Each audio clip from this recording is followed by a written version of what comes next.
All right, well, hello.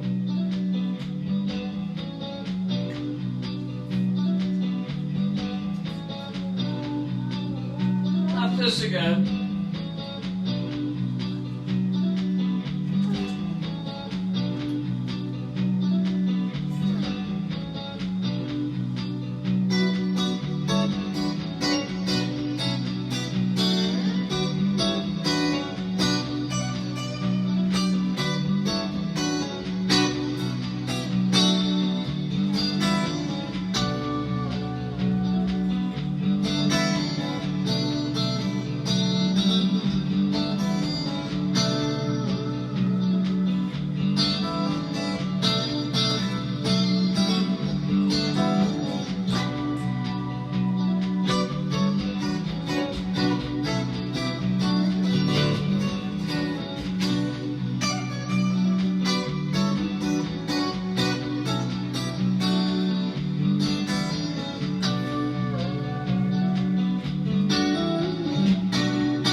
Doesn't it just mirror the interior state?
That's always fun. That's Soul in Your Hole. No, Hole in Your Soul with a YR.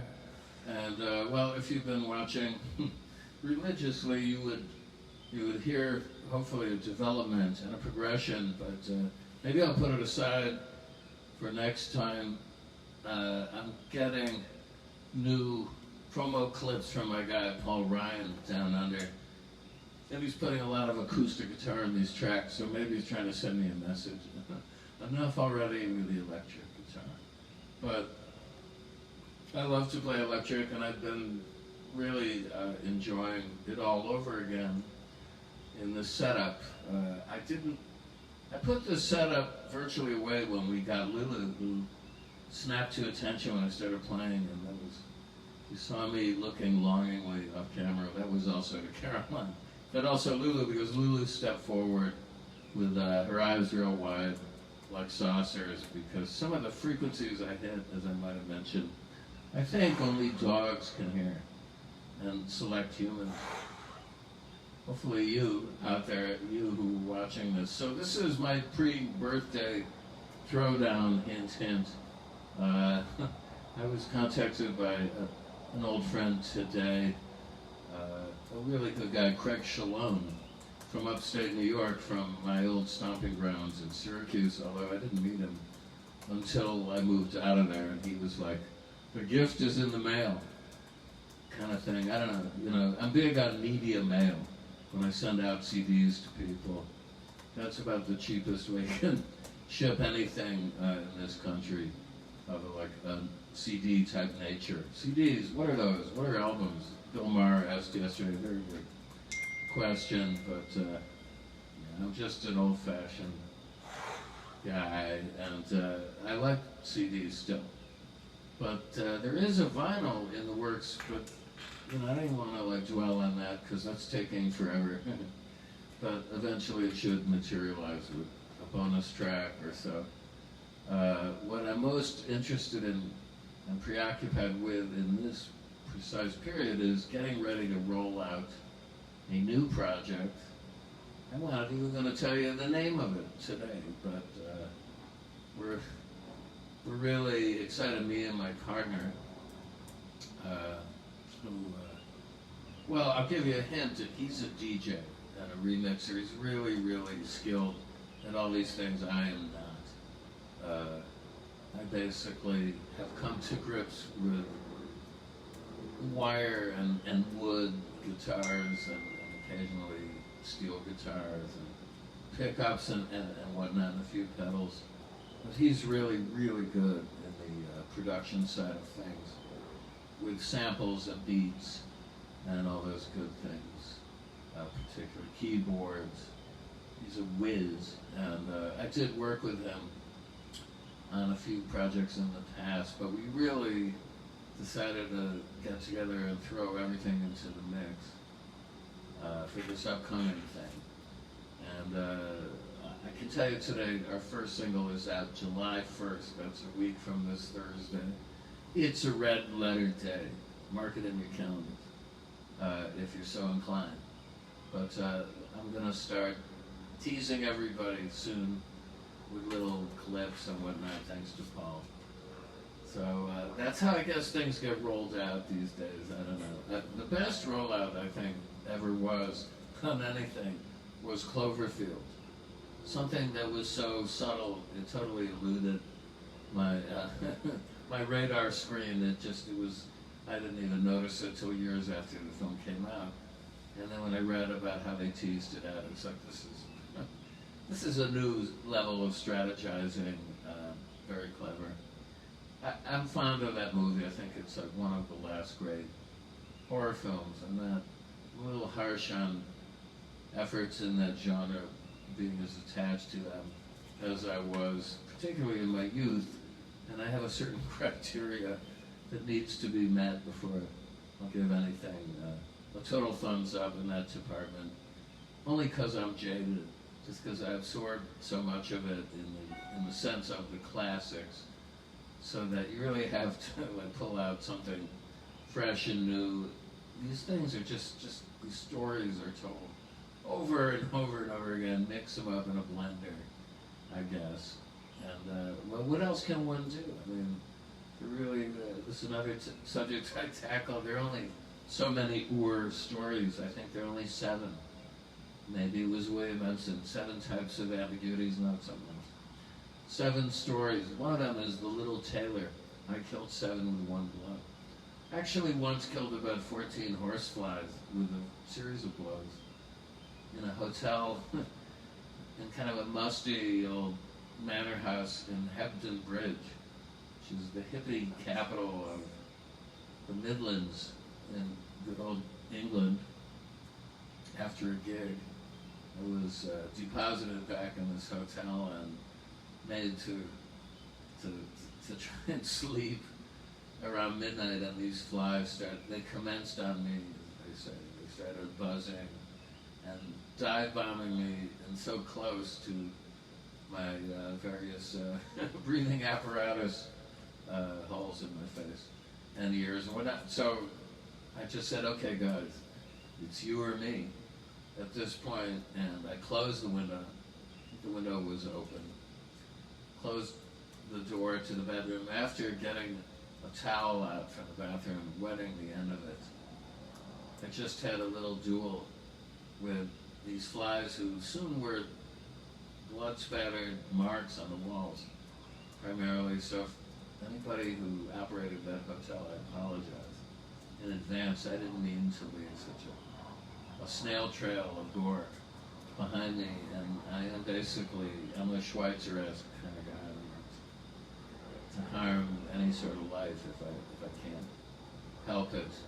Although you could read that famous science fiction story about the apparatus that was so sensitive as to pick up emanations from nature that even the sound of somebody treading on the grass, when you dialed it up, you would hear screams from the blades of grass that were being trampled on. So it's this reductio ad absurdum characteristic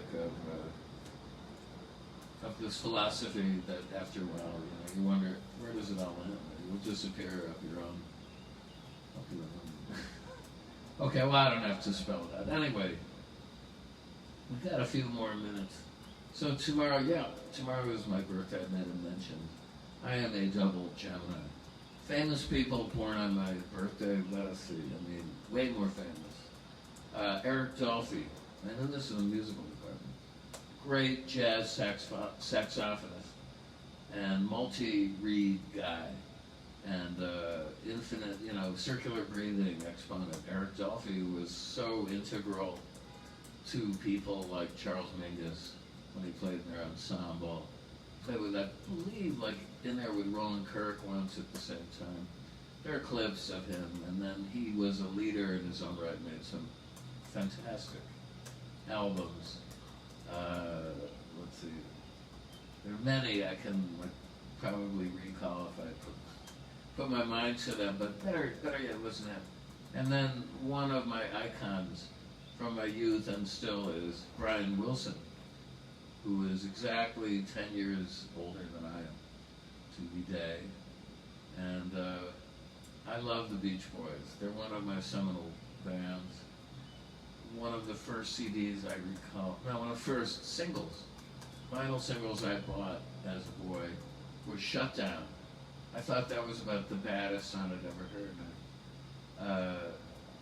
On the same hand, I want to also say, I strolled over to the AMC multiplex on 3rd and 11th yesterday afternoon to see this great new documentary about Sparks, who I've always really liked a lot, sometimes really loved them over the years for just a steady stream of creative insanity, which all too often is missing in contemporary music, filed under art pop maybe.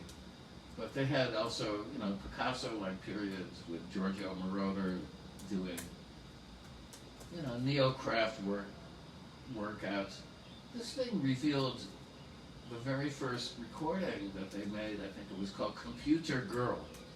And it's like no one knew what a computer was back then. It was 1967 about. Maybe Peter Hamill, who was an early punch card operator of computers when they were bulky, things that were driven by punched cards, punched by hand. I'm also reminded of The Fall. They have this great song, Eat Yourself Fitter, where Mark says he sees the Holy Ghost. Mark's net on the face of his computer. What's a computer? Anyway, this was a really good song. I don't know if it's available on one of their multiple box sets, but I gotta try and track it down. If you get a chance, go and see this. Certainly worth 2 hours and 15 minutes of your time.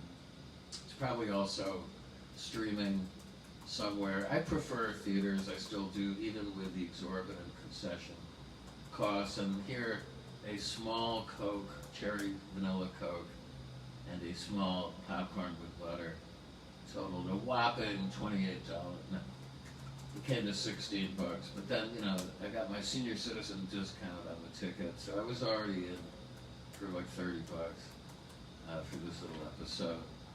And yeah, but as I said in my posting, bring a strong bladder with you, because if you, like me, don't want to miss any of the action on the screen, and this is an advantage to the home viewing experience, of course. Home viewing has this all over. Being a captive in an enclosed environment like a theater.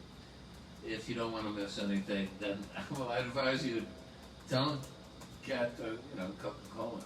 Don't get the even small size at the AMC, because it's voluminous. You don't need all that sugary water. But anyway, it went down a treat. It was a hot day. After which I took myself to the great Han Dynasty, which I'm happy to say is reopened. There's a bunch of them in New York.